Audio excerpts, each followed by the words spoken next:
आजही बघा, आपल्याला केदारनाथला जर जायचं असेल तर आपल्याला पायी चालायचा कंटाळा येतो, आपण पायी चालू शकत नाही. पण तिथं 4 माणसं डोलीत एका 90 किलोच्या माणसाला घेऊन चालतात. ही परीक्षा असते, ही शिक्षा असते. एखादा माणूस सरसर झाडावर चढून जातो, हे त्याची कला असते महाराज.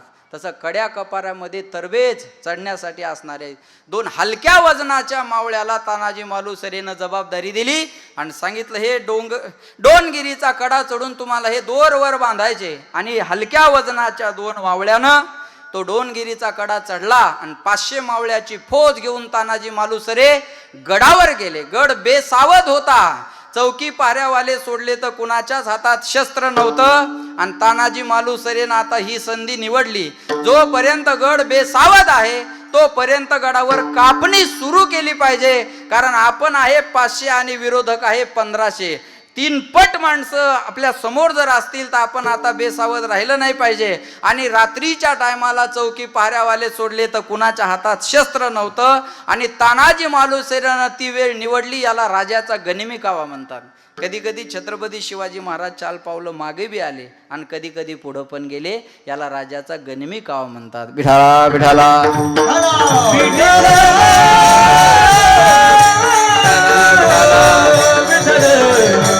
500 मावळ्याची फौज घेऊन तानाजी मालुसरे गडावर जातात.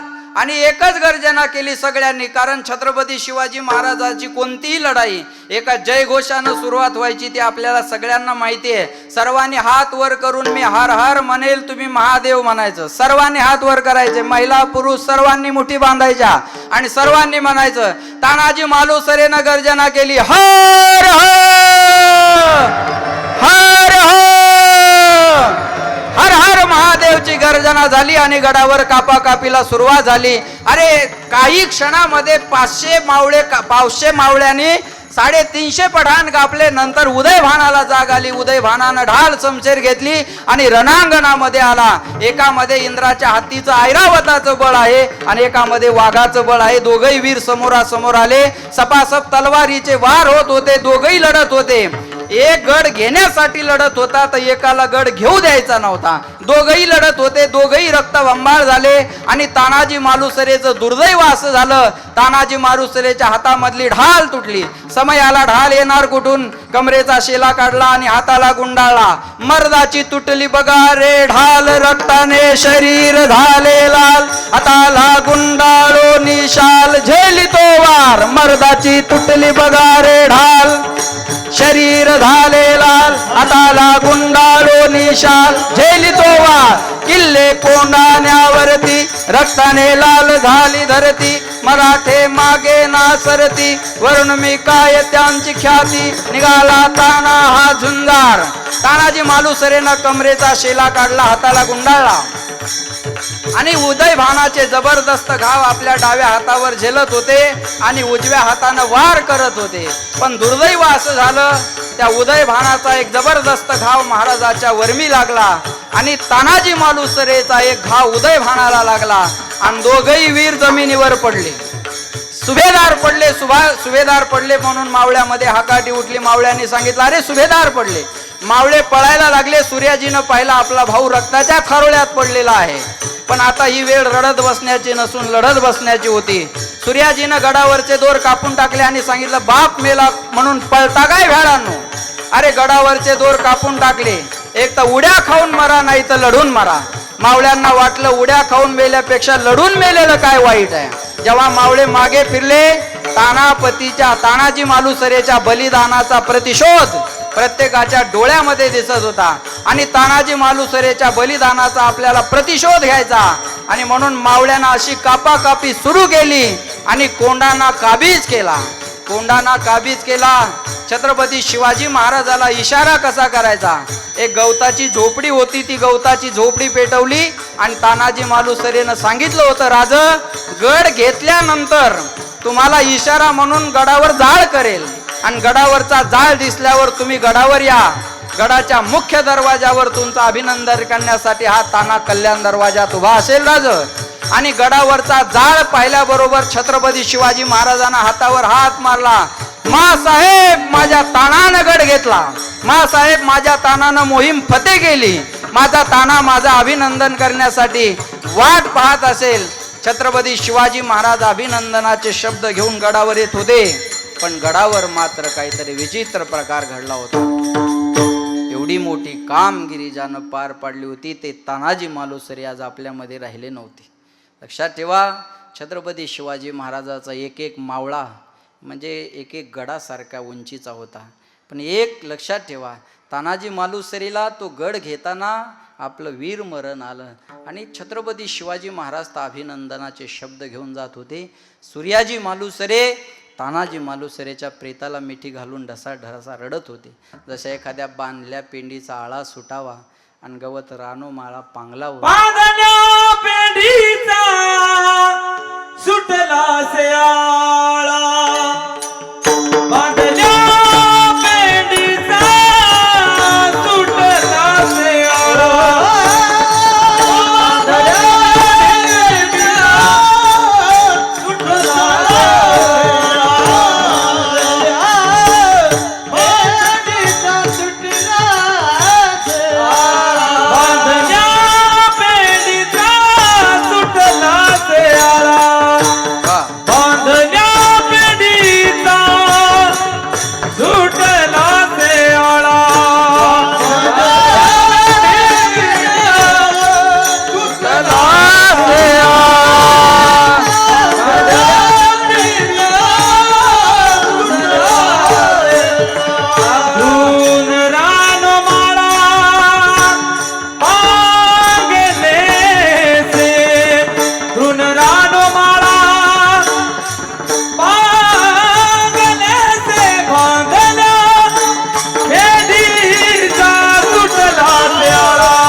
बांधलेल्या पेंडीचा आळा सुटावा आणि गवत जसं पांगलावं, आज गडावरती परिस्थिती झाली होती. एखाद्या बांधलेल्या तळ्याचा जसा पाठ फुटावा आणि बाणी सैरा वैरा धावावं, आज गडावरती परिस्थिती झाली होती. महाराज ज्यांनी कामगिरी पार पाडली ते तानाजी मालुसरे आज आपल्यामध्ये राहिले नव्हते. छत्रपती शिवाजी महाराज कोणत्या शब्दात अभिनंदन करायचं हा विचार घेऊन गडावर येत होते आणि गडावर मात्र काहीतरी विचित्र प्रकार घडला होता. छत्रपती शिवाजी महाराज मुख्य दरवाजाजवळ येतात, पण दरवाजावर कोणी उभं राहिलेलं दिसत नाही. तिथंच महाराजाच्या मनामध्ये पाय उभे राहतात की माझ्या तानानं मला वचन दिलं होतं की मग मी गड घेतो, गवताची गंजी पेटवतो, गडावर जाळ दिसल्यावर गडावर या आणि तुमचं अभिनंदन करण्यासाठी मी मुख्य दरवाजात असेल. माझा ताना दिसत नाही. आई भवानीला मनोमन प्रार्थना केली, आई भवानी असं काही घडलेलं नसावं. आणि जेव्हा छत्रपती शिवाजी महाराज गडावर जातात, गड घेतला होता पण गड घेण्याचा आनंद कुणाच्या चेहऱ्यावर दिसत नव्हता. जिकडं तिकडं शांत आणि स्तब्ध वातावरण झालेलं होतं. कुणाच्या तरी अंगावर निळा शेला पांघरलेला आहे आणि सूर्याजी प्रेताला मिठी घालून ढसा ढसा रडत आहे. छत्रपती शिवाजी महाराजाला आठवलं की हा निळा शेला तर मी तानाजीला दिला होता. सेनापतीचं नेतृत्व देताना हा शेला मी तानाजी मालुसरेला दिला होता आणि महाराजानं तानाजी छत्रपती शिवाजी महाराजानं तो शेला बाजूला केला आणि सूर्याजी मालुसरे तिथं प्रेताला मिठी घालून रडत आहेत आणि छत्रपतीच्या तोंडातून उद्गार आले, गड आला पण सिंह गेला. आणि ऐका, मी सांगेल तुम्हाला, सूर्याजी रडत असताना छत्रपती शिवाजी महाराजानं सांगितलं, सूर्याजी अरे जगाला हेवा वाटावा असं मरण तुझ्या भावाला आलेलं आहे आणि ज्याला रणांगणात मरण येतं ना त्याच्यासाठी रडत बसायचं नसतं. तुझ्या भावाची एक कामगिरी अजून कमी आहे. कोणती? अजूनही नगारखान्यावर हिरवं निशाण फडकत होतं आणि छत्रपती शिवाजी महाराजानं भगवा सोबत आणलेला होता. छत्रपती शिवाजी महाराजानं सांगितलं, सूर्याजी शेवटची कामगिरी तुझ्या भावाची पार पाडायची असेल त्याच्याशिवाय तुझ्या भावाच्या आत्म्याला शांती मिळणार नाही. उतरवते नगारखान्यावरचं हिरवं निशाण आणि फडकू दे पुन्हा एकदा भगवा कोंडाण्यावर. आणि त्या कोंडाण्यावर भगवा फडकला. हे बलिदान एका वीराचं आहे आणि त्या कोंडाण्याचं नाव सिंहगड झालं हे जाणं एका वीराचं आहे. मला लक्षात ठेव. अरे स्वतःच्या देहाची सुद्धा पर्वा केली नाही, बायकोच्या कुंकवाची पर्वा केली नाही, मुलाच्या लग्नाची सुद्धा पर्वा केली नाही. आज असं आहे, बोला, मुलाचं लग्न असावं आणि बापानं म्हणावं मला लढायला जायचं. सोपं आहे महाराज? सोपी गोष्ट आहे. आज शिवाजी महाराज जन्माला यावी आपली अपेक्षा आहे, पण आपल्या घरात नाही, शेजाऱ्याच्या घरात. इथं हे पोरं काम करतात ना 8-8 दिवस, तर काहीची घरचे काय म्हणतात माहिती आहे का? लय अण्णा हजारी होऊ नका, हळदीचं पहा. काय म्हणता? लय अण्णा हजारी होऊ नका, हळदीचं पहा जरा, महाराज काही देणार नाही तुम्हाला. बरोबर आहे ना? हे बोलतात आज घरचे. हाच जर विचार स्वातंत्र्य वीरांनी केला असता तर आज आपल्याला पारतंत्यात राहावं लागलं असतं. अरे संभाजी राजाला काय दिलं नसतं, पाहिजे ते द्यायला तयार होते. धर्म बदला, धर्म बदला, जे मागाल ते द्यायला तयार आहे. अरे म्हटले मी काही बी करेल पण धर्म बदलणार नाही. स्वधर्मे निधनम श्रेय परधर्मो भयाव. आपल्या धर्मात आपण मरण पत्करावं, ही गरज आहे आज काळाची. आपल्या धर्मात आपण मरण पत्कारलं, मरण जरी आलं तर ते पत्कारलं पाहिजे, पण परधर्मो भयाव ही शिकवण संभाजीराजांनी आपल्याला दिली. अरे ऐकत नव्हते म्हणून अंगाचं कातडी सोडली संभाजीराजांच्या, आणि अंगाला मीठ चोळलं महाराज. हे सोपं समजू नका. हे 350 वर्षापूर्वीचा इतिहास आज ऐकायला जरी लागलं तर अंगावर काटा येतो. काय हाल अपेष्टा सहन केल्या महाराज धर्मासाठी त्यांनी, आणि आज आपण सरळ सरळ धर्मविरोधी वर्तन करतो. काय वाटत असेल त्या छत्रपती शिवाजी महाराजाला? लक्षात ठेवा. अरे अंगाचे काताडे काढले संभाजीराजांच्या आणि मीठ चोळलं. एवढंच नाही, राजाची नखं उपसून काढली महाराज. छत्रपती शिवाजी महाराज, लक्ष द्या, संभाजीराजांची नखं उपसून काढली, आणि तरी पण डोळे धारदार पाणीदार होते म्हणून डोळ्यात सळ्या कोंबल्या, डोळ्यात सळ्या कोंबल्या. अरे आपण हे बिनधास्तपणे कीर्तन करतो ना, हे उपकार छत्रपती शिवाजी महाराजांचे. नाही तर आपल्याला परवानग्या काढावं लागल्या असत्या. हुजूर हम थोडा संकीर्तन करना चाहते. लक्षात ठेवा. आज तुळजाभवानीचं मंदिर शिल्लक आहे. कुणामुळं? छत्रपती शिवाजी महाराजांमुळं. आपल्या वारकऱ्याचं आराध्य दैवत पांडुरंगाचं मंदिर शिल्लक आहे. कुणामुळं? शिवाजी महाराजांमुळं. एक म्हणे कीर्तनात शिवाजी महाराजाबद्दल बोलतात. शिवाजी महाराज देव होते का? म्हणलं शिवाजी महाराज देव होते का नाही मला सांगता येणार नाही, पण शिवाजी महाराजांमुळं मंदिरातला देव सुरक्षित राहिला एवढं मी गॅरंटी. मंदिरातला देव सुरक्षित मिळत असेल तर हे उपकार राजांचे आहे. अरे बायकोसाठी महल बांधणारे तेव्हाही होते, आजही आहेत आणि उद्याही मिळतील. आईच्या स्वप्नाचं स्वराज्य उभं करणारा एक राजा होऊन गेला, त्यांचं नाव छत्रपती शिवाजी महाराज.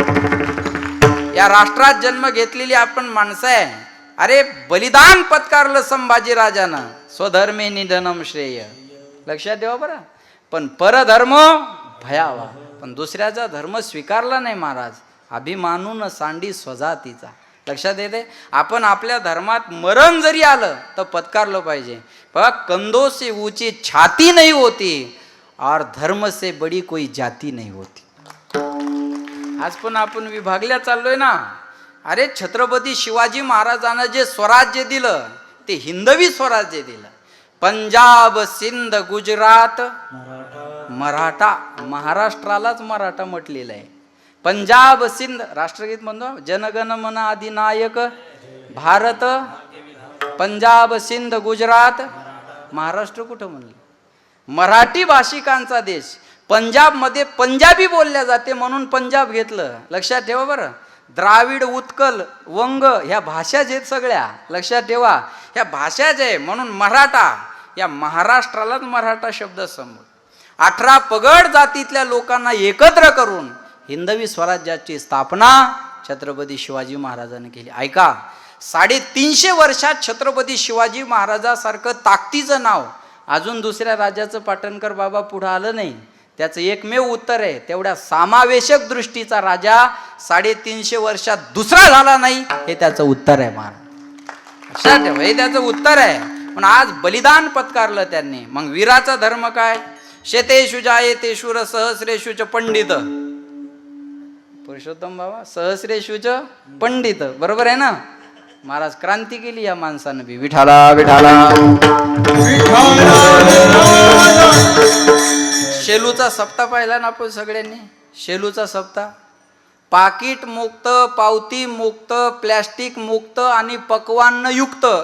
त्याचे जनक इथे सहस्रेषुच पंडित. अशोचानन वसोच स्वम प्रज्ञा वादांश भाषे गतासून अगतासूच नानुसोचंती पंडित. हा बरोबर आहे ना. पंडित लक्षात ठेवा, शेतेषु जायते शूर, 100 शूर जन्माला येत असतो, 1000 पंडित जन्माला येत असतो. ते तिकडं भूदेव संताशी सदा नमावे, सत्कर्म योगे वै घालवावे, सर्वामुखी मंगल बोलवा.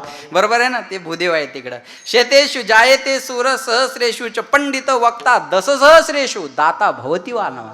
दाता लाखोमध्ये एखादा असतो महाराज.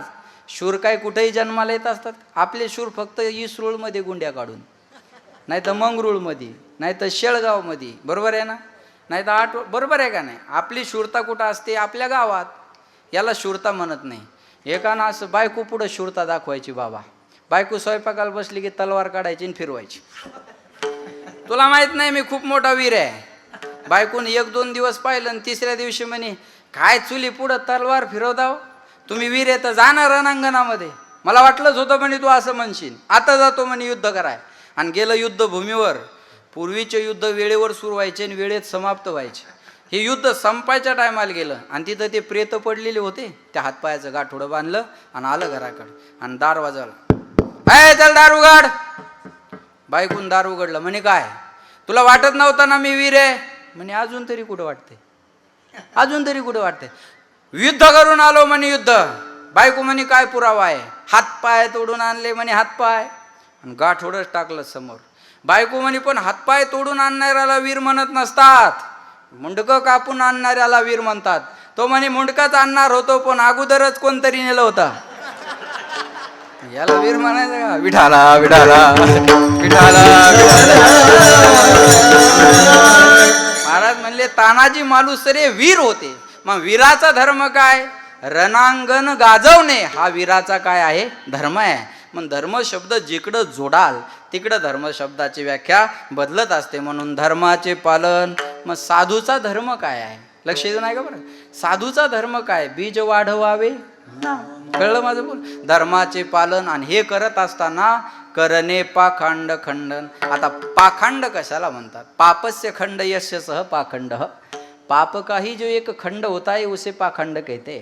पापाचंच एक दुसरं नाव म्हणजे पाखंड आहे बरं का. लक्षात ठेवा बरं का. पाखंडाला भुलणारं जग आहे म्हणून चिचुका विकल्या जातो, मध 9 लाखाला किलोभर विकल्या जातो. विठाला विठाला. पाखंडाला भुलणारं जग आहे. याच्या कॅन्सरची गाठ एका चैतन्याने प्रवेश केल्यामुळे याची गाठ मी आता बारीक करून टाकतो. शिव. गाठ गेली न बिचारा जेलात गेला. दोघं संगच गेले. महाराज म्हणले हे पाखंड आहे. पाखंड कशाला म्हणतात? जे नाही ते दाखवणं. वेदबाह्य डॅश डॅश बोले तो पाषांड. कळलं माझं बोलणं? वेदबाह्य डॅश डॅश बोले तो पाषांड. विठाला विठाला विठाला. पाखंडाला भुलणारं जग आहे. आता सांगू द्या, सानप महाराजाच्या पायाला हात लावल्यावर पोरग होतं. पाय तोडून न्याय बसले लोक, तोडून न्याय बसले. बरोबर आहे ना. अरे आपल्याला साधू संतांना जागृत केलं. 900 कन्या पुत्र होती तरी का पाखंडावर मात केली साधू संतांनी. महाराज मागे एक बाई होती म्हणतात भावनगरला. बाबा मी काय गेलो नाही तिच्याकडं, पण माझ्या लहानपणी अरू बाबा त्या बाईचं एक असं होतं म्हणे भावनगरला, ज्या बाईला मुलबाळ होत नाही त्या बाईच्या पोटावरून ती बाई हात फिरवायची आणि काही दिवसांनी ती बाई गरोदर राहायची आणि तिला मुलबाळ व्हायचं. बरं झालं तिने एखाद्या गड्याच्या पोटावर हात फिरवला नाही, नाही तर नसलेला कुटाणा झाला असता का नाही सांगा बरं. अवघडच हे नाही. महाराज म्हणले हे पाखंड आहे. या जाऊ दे, एक मार्मिक व्याख्या सांगू का. किसी ने पूछा महाराज जी ये इतना बड़ा जो बंगला दिख रहा है ये किसका है? जवाब मिलता है त्यागी जी महाराज का. किसी ने पूछा महाराज जी इतना शोर कहाँ से सुनाई दे रहा है? जवाब मिलता है मौनी बाबा के आश्रम से. किसी ने पूछा महाराज जी ये बच्चे किसके खेल रहे हैं? जवाब मिलता है ब्रह्मचारी जी महाराज के. इसे पाखंड कहते. आता हे छोट्या थोडेक्यांना कळेल, बाकीच्या आहे ना फक्त ऐका बा. विठाला विठाला विठाला. पाखंडाला भुलणारं जग आहे ना, लक्षात ठेवा. म्हणून महाराज म्हणले या पाखंडाचा आम्हाला खंडन करायचं. आता एवढे साधू संत होऊन गेले, एखाद्या संताच्या अंगात देवाला असं उदाहरण आहे का? बोला एक संत सांगा मला त्या अंगात संताच्या देवाला म्हणून. नाही ना महाराज. पण आज हे जे चालू आहे ते अवघडच आहे ना. आमच्या गावात एकाच्या बाईच्या अंगात आलं आणि तिच्या कमरेला पिशवी होती. ती नेमकाच ते हप्ता पडला होता 1,500चा. आणि तिला वाटलं ती झुलता झुलता पडली तर काय करू, तिनं ती काढली, नवऱ्याकडे हात केला, हिंगा हिंगा हिंगा हिंगा हिंगा हिंगा. नवऱ्याचं लक्षच नाही, तौरक माझ्यासारख्याच माणसानं हात पुढे केला. देवी म्हणायची नाही नाही नाही नाही नाही नाही. आता देवीला कसं कळतं, नवऱ्याच्याच हातात पिशवी द्यावी म्हणून सांग. महाराज म्हणले हे पाखंड आहे, या पाखंडाला बोलणार जग आहे. हे महाराज धर्माचे पालन करणे पाखंड खंडन. हे पाखंडाचं खंडन करायचं ना आम्हाला धर्माचं दुसरं काम करायचं. वा वा.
करणे काम बीज वाढवावे नाम. निज धर्म हा चोखडा. पाटणकर बाबा, निज धर्म हा चोखडा आणि नाम उच्चारू. नामाचं बीज वाढवणं हा धर्म आहे ना. म्हणून पाटणकर बाबाच्या दिंडीत भजन म्हणजे भजन.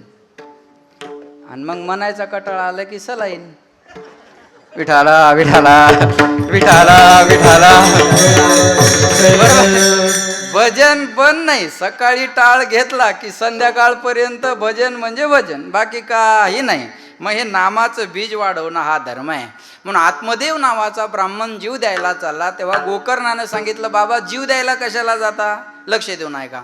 देहे स्थिमान सुरुधिरे अभिमतीम तेजत्वम जाया सुतादिषु सदा ममता विमुंच पश्चा निशम जगदिदम क्षणभंग निष्ठम वैरागरागरसिको भव भक्तिनिष्ठा धर्मम भजस्व सततम तेज लोक धर्मान सेवस्व साधु पुरुषान जय काम तृष्णान्यश दोष गुण चिंतन माश मुक्त्वा सेवा कथा रसमोह नितराम पिबत्वम. लक्षात आलं? हे तुम्हाला ऐकाय बरं वाटलं, मला माहिती आहे, बरोबर आहे ना. लक्षात ठेवा, धर्मम भजस्व सततम तेज लोक धर्मान. लोकधर्माचा त्याग करा आणि सेवस्व साधू पुरुषान. साधू पुरुषाची सेवा करा बाबा. आमच्या पुरुषोत्तम महाराजाला मानलं पाहिजे. आता मला सगळंच माहिती आहे त्यांचं, मानलं या गोष्टीत पाहिलं मानलं पाहिजे. पाटणकर बाबांना शब्द टाकायचा आणि पुरुषोत्तम महाराजांना पूर्ण करायचा. सेवस्व साधू पुरुषान जही काम तृष्णा. बरं, पाटणकर बाबा काय शब्द टाकतील, स्त्रियस्य चरित्रम पुरुषस्य भाग्यम देवो न जानाती कुतो मनुष्य, अशातला प्रकार पाटणकर बाबाचा आहे. काय सांगतील कधी कोणाला सांगतील. मला म्हणले, काका हे लिहून घ्या कीर्तन त्या फाट्यावरचं, काय तो फाटा आपला आमखेड फाटा, आणि येताना 21,000 घेऊन या. तुम्हाला कळलं का. म्हणले हे कीर्तन लिहून घ्या आणि येताना 21,000 घेऊन या. लक्ष देऊ नका बरं का. पण ते म्हणतात, एक दोघं तिघच त्यांच्या जीवनात आहे, बाकी त्यांना काय कमी आहे महाराज. हो, आळंदीला एका माणसानं एकट्याने घर बांधून दिलं त्यांना, जागा घेऊन, पण लात मारली त्याच्यावर आणि इथं चोखोबरायाच्या सेवेत आहे. सेवस्व साधू पुरुषान जही काम तृष्णा अन्यस्य दोष गुण. बरं, त्यांचा हा बी स्वभाव आहे, अन्यस्य दोष गुण चिंतन माश मुक्त्वा. त्यांना कोणी काही बी येऊन सांगा, ते म्हणजे दत्तीड काय करायचं, कोणी बी काही सांगा बरं का. अन्यस्य दोष गुण चिंतन माशु मुक्त्वा. मग रस कोणता आहे, सेवा कथा रसमोहो नितराम पिबत्वम. बस सेवा हा रस आहे महाराज, आणि हा रस पिण्यासाठी आहे, बाकीच्या रसाचं काही नाही. गुणदोष दुशीर्दोष गुणस्तु भयवर्जित. हा जगातला सगळ्यात मोठा दोष आहे दुसऱ्याचे गुणदोष पाहणं, आणि जगातला सगळ्यात मोठा गुण आहे कुणाचे गुणदोष न पाहणं. अनेकाचे कानी गुणदोष नाही. म्हणून गुणदोष दुशीर दोष गुणस्तु भयवर्जिता अन्यस्य दोष गुण चिंतन माश मुक्त्वा. म्हणून बीज वाढवावे नाम. दशमस्कंदाचा पाठ करा ना आपला उद्धार करून घ्या. महाराज बीज वाढवावे नाम हे करत असताना तीक्ष्ण उत्तरे हाती घेऊन बाण फिरे.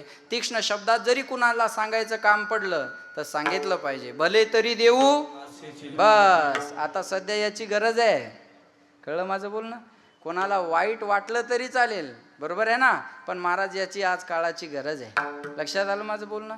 माझी सगळ्या महिला पुरुषांना विनंती आहे, श्रद्धा ठेवा, अंधश्रद्धा ठेवू नका. या आश्रमात तुम्हाला दोरी गंडा लिंबू मिळालं कधी?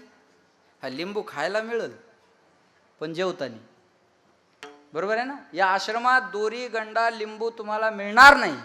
इथं आलं की एकच आहे, बीज वाढवावे नाम, बस. दुसरं काही नाही महाराज, इथं दुसरं काही नाही. म्हणून श्रद्धा ठेवा, अंधश्रद्धेच्या मागं पळू नका.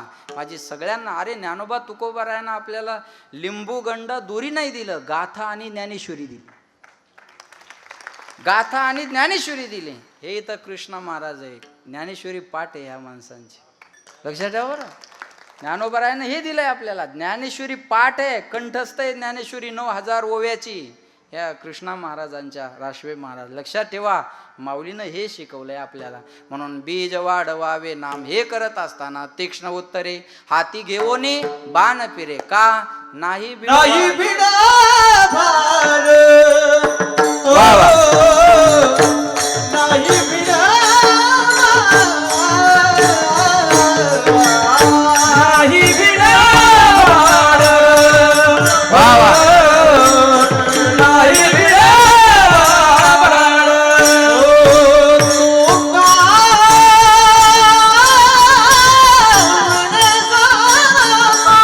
वा वा.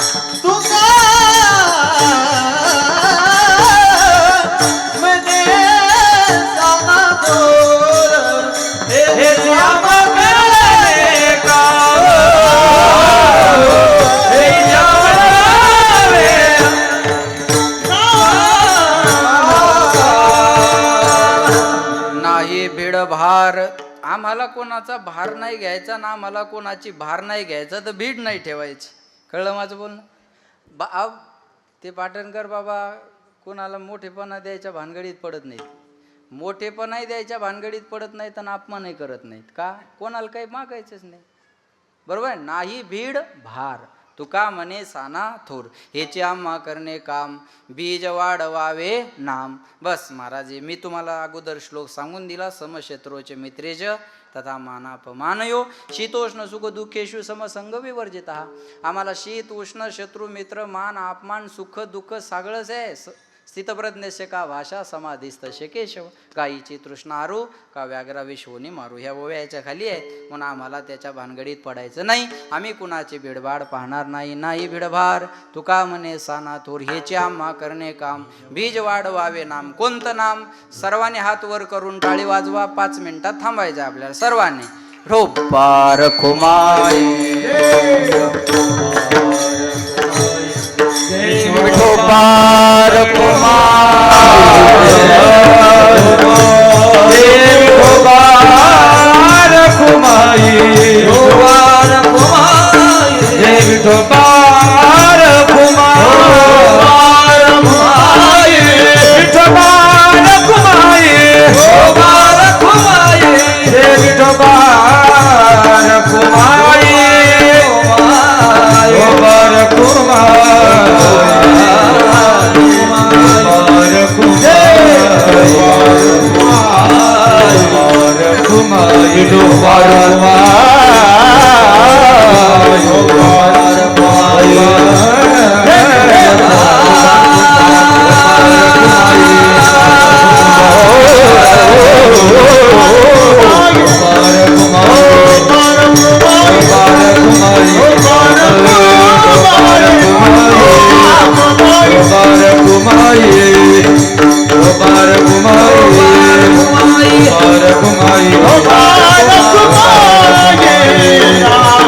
ऐका, हा ऐका ऐका मावल्या हो. ओ माय, लाईव्ह बंद करा थोडं, लाईव्ह स्टॉप कर. स्टॉप होत आहे. हा ऐका, पुण्यावरून आल्या ताई आणि दरवर्षी येतात. हा, एक 5 मिनिटं शिस्त कोणी मोडू नका. महिला मंडळ, आत्या, हो आत्या, तुम्हाला तुमच्या शेजारणीची शपथ आहे. बस 2 मिनिटं, ह्या 2-3च बरं. हे रोजच ऐकतोय मी, आहे का नाही? रोजच्या लाईव्हमध्ये हे आहेच आहे की 2-3च उठतात, पण हे चांगलं नाही ना अजून. बरं वेळ आहे ना अजून. हा, वेळेच्या पुढे गेल्यावर उठायला काही अडचण नाही. आता हे लाईव्ह असल्यामुळं तुम्हाला तुमचा समाचार बी घेता येणार नाही मला. लक्ष द्या माझ्याकडे. वेळेचं बंधन आम्ही पाळतो आणि ज्यांना एवढी गडबड असते ना त्यांनी यायचंच टाळावं. एक स्पष्ट सांगू का, ज्यांना एवढी गडबड आहे त्यांनी येऊच नका ना. दुपारची पंगत झाली की जायचं आपलं, बरोबर आहे ना. रोजच्या माणसाच्या ह्या सूचना आहे. मी लाईव्ह रोज बघतो बरं का. आणि उठतात किती, 2 नाही तर 3, बरोबर आहे ना. 2-3च उठतात आणि हे बोलावं लागतं मग. आणि मग हे लाईव्ह असल्यामुळं सगळीकडं असं वाटतं की मधून लोक उठतात बुवा इथं, है का नाही. 2-3च उठतात, असं माणसातून उठू नये, बरोबर आहे ना. माणसातून उठलं की माणसं गोळा करावं लागतात. थोडा वेळ बसलं, 5 मिनिट. अहो काय आम्ही हे एवढ्या लांबवरून ही मोठी मंडळी आली आज या ठिकाणी.